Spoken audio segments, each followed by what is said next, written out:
ይሄ በቲክቶክ ፔጁ ላይ አንቺን የያዘ ሰው ምን ይጎልበታል ብሎ ፖስት አድርጓል። እውነት ነው። እመቤቴን የያዘ ሰው ምንም አይጎልበትም።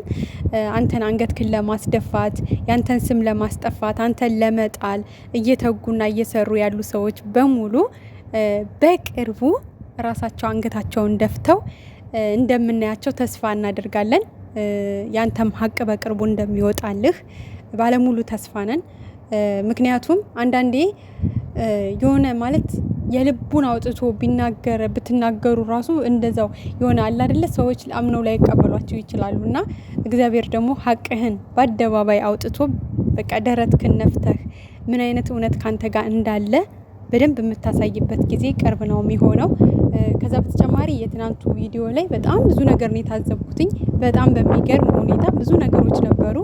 አቶ ቪኒ ራሱ ብሩክን ለመማታት፣ ብሩክን ለመሳደብ፣ ብሩክን ስንቴ እየተመላለሰ አንተ ምን ስትል ነበር፣ ዋሽተኸኝ ነበር ምናምን እያለ ብሩክን ለመደባደብ ሁሉ ሙከራ አድርጓል። ለመደብደብ ማለት ነው። ሲጀመር ማለት ነው ሚስትን ጠይቅ እንጂ ቡቡ ምን ያድርግህ አንተ። ከየሩስ ልጅ አለኝ ካልክ እኮ ራስክን ሄደህ ተመርመር። ራስክን ችለህ ብር ክፈልና ማለት ነው ልጅ ናት ያልካትን ልጅ አስመርምረህ እውነታውን እወቅ። ገብቷል? አንተ ልጅ ናት እያልክ ስትፎክር እንዳልነበረ ጭራሽ እንደዛ ሲባል ተቀይሯል። ዲኤንኤው ዶክተር ነግሮኛል፣ አልሰጠችም፣ ካንተ ደም ላይ ነው የተወሰደው፣ ካንተ ዘመድ ላይ ነው የተወሰደው፣ ከወንድም ካጎት ከምንትስ እያልክ ስቀባጥር እንዳልነበር ትናንትና ውጤቱ እንደዛ ሲነገር ለምን ተገልብጠ ብሩክ አናት ላይ ለመቆም ፈለክ?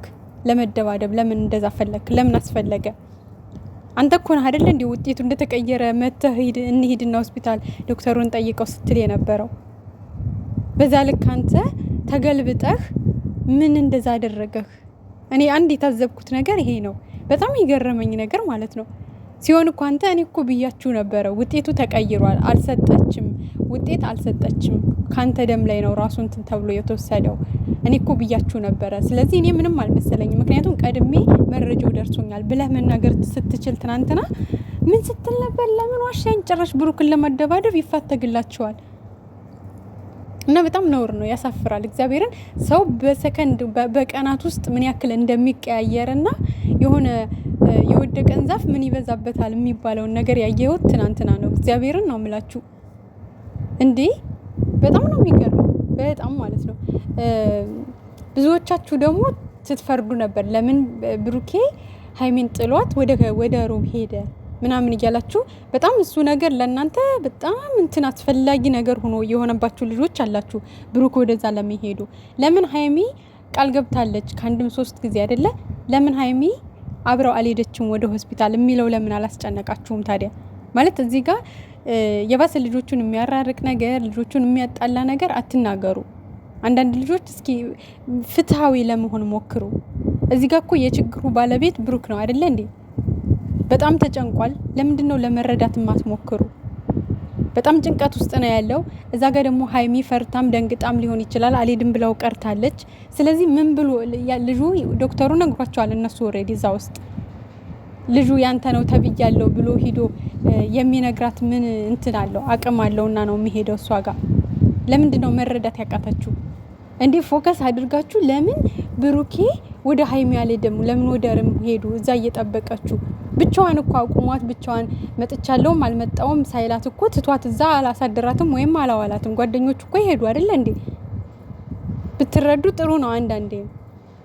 እዛ ላይ ደግሞ አልሄድም ብለው ስለቀረች በቃ ፈራ፣ ጨነቀው፣ ሄደ ብቻውን። ልክ የሆነ እንደ ትልቅ ፖይንት አድርጋችሁ ብሩክ ለምንድን ነው ሀይሚን ጥሎ የሄደ ምናምን የምትሉ ልጆች አላችሁ። የሆነ ትንሽ ነገር ስትፈጠር ለመለያየት ነገሮችን ለማስፋት የምትሮጡ ልጆች አላችሁ። እሱ እኮ የችግሩ ባለቤት ነው። ተጨንቋል፣ ተጠቧል። እዛ ጋር ሀይሚን ሂጄ ምን ልበላት? በቃ ጓደኞች እናንተ ይሄዱና ያለውን ነገር ንገሯት ብሎ በቃ ሄደ። አብረው ብትሄድ ኑሮ እሷ ከመጀመሪያውም እዛው ትሰማ ነበር ከዶክተሮቹ ጋር። በቃ እሱም እንደዛ ብቻውን ባልሄደ ነበረ ብላችሁ ብታስቡስ ምን ችግር አለው? እስኪ ሚዛናዊ ሆኖ ማለት እስኪ የሆነ በቃ አቋም ያለው አድናቂ ወይ ደግሞ አቋም ያለው ደጋፊ፣ አቋም ያለው ወዳጅ ሆኖ የሆነች በመካከላቸው የሆነች አንዲት ክፍተት ስትፈጠር ያችን ማጋጋል፣ መሮጥ፣ ለምን እንደዚህ አላረገም፣ ለምን እስኪ በሱ ቦታ ሁላችሁም በሱ ቦታ ሆናችሁ አስቡ። ገብቷቸዋል። እንደውም እሱ ሩም ሄዱ ራሱ እዛ ራሱ መገኘቱ ጥሩ ነው። የሆነ ጸጥ ያለ ቦታ ራሱ ወደ መናፈሻ ወይ የሆነ ቦታ ወይ ቤተ ክርስቲያን ብቻውን መሆን ፈልጎ ስልኩን አጠፋፍቶ እኮ ራሱ መሄድ ይችል ነበር። ያለበት ሁኔታ እንደዛ ነው። ከባድ ነው አይደለ እንዴ? ብቻውን መሆን ይፈልግ ነበር። ግን እሱ ሄደ እዛ መጡ አገኙት አይደለ እንዴ? ሲጀመርም እነ ኢየሩስን ሁሉንም አክተልትሎ ሳይሆን ሀሰን ሀይሚን ይዟት እንዲሄድ ነግሮታል። ቦታውን ያለበትን ቦታ እኮ ለሀሰን ነግሮታል። ሀይሚን አረጋግቶ ከዛ በኋላ ተረጋግተው እንዲያወሩ ይዛ መምጣት ትችላለህ እኮ ብሎታል ሀሰን። ግርግሩን ነው ያልፈለገው እሱ። ልጅቷ እንዳያቸው ድርቅ ብላ ያሉበት ድረስ እየተከተለች ብዙ ነገር እያወራች ነበር። ታዲያ በዛ መካከል እንዴ ችግር እንደውም እኮ እሱ ያደረገው ጥሩ ነገር ነው። ትንሽ ብቻውን ይሆናል ችግር ላለ መፍጠር መደባደብ አለ፣ ብዙ ነገር አለ፣ መከፈታተር አለ። ከዛ ሁሉ ነገር እኮ አንዳንዴ የሆነ በጣም ከባድ ነገር ጭቅጭቅ ንትርክ ያለበት ቦታ ላይ ራቅ ብሎ ራስን ማዳመጥ እኮ የመሰለ ነገር የለም። ስለዚህ እንደ ትልቅ ነገር ልክ ብቻዋን ሀይሚን እዛ ቁጭ አድርጎ ስጠብቀው ውላ ስጠብቀው ያደረች አድርጋችሁ አታውሩ። ጓደኞቹ አሉ። ትቷት የሚሄደው ከጓደኞቹ ነው። እሱንም ፈልጋ ነው፣ እሱ አልሄድም ብላ ነው። ሲመለሱም ጓደኞቹ ናቸው የተመለሱት አብረው።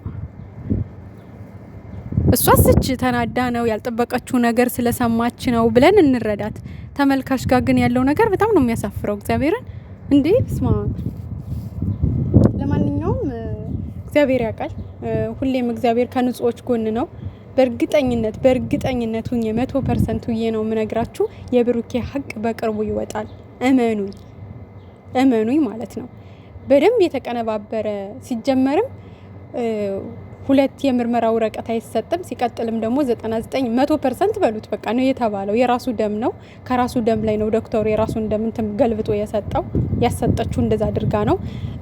ስለዚህ በቅርቡ ሀቁ ይወጣል። ሀቅ እኮ ተደብቆ አይቀርም። ልጅናት ተብሏል አይደለ? ልጁን ወስዶ ደግሞ በግሉ የማስመርመር መብት አለው አይደል? እንደዛ አድርጎ እንደ አብርሃም ታደሰ በቅርቡ ሀቁን ያወጣዋል። አብርሽም እንደዚህ ተብሎ ነበር የሆነ ጊዜ ልጁ ያልሆነ የ6 ዓመትና የ5 ዓመት ህጻን ልጅ ነው ተብሎ ተሰጥቶት ነበር። ምርመራ አስመርምረው ያንተ ልጅ ነው ተብሎ ነበር። ግን ድጋሚ አስመርምሮ የሱ ልጅ እንዳልሆነ አረጋግጧል። ስለዚህ ትዕግስትን የመሰለ ነገር የለም። ብትታገሱ ጥሩ ነው። የሆነች ክፍተት በተፈጠረ ቁጥር ነገሮችን ባታባበሱ፣ እሱን ለመጣል እሱን አንገቱን ለማስደፋት እሱ ላይ ለመፍረድ ባትሮጡ ጥሩ ነው። ብሩኬ ዛሬም ነገም ንጹህ ሰው ነው። እውነቱ ደግሞ በቅርቡ ይወጣለታል። ይሄን ደግሞ አብረን የምናየው ይሆናል። በቃ ጠብቁ። አንዳንዴ ሰዎች ዝም ስላሉ ብቻ ጥፋተኛ ናቸው ማለት አይደለም። ጭቅጭቅን ንትርክን አይወድም። በቃ እንደዚህ አይነት ሰው አይደለም። ስለዚህ ተረጋግቶ ራሱን አረጋግቶ ማድረግ ያለበትን ነገር እስከሚያደርግ እናንተ ደግሞ በትዕግስት ጠብቁ። እውነቱን ደግሞ በቅርቡ ታያላችሁ።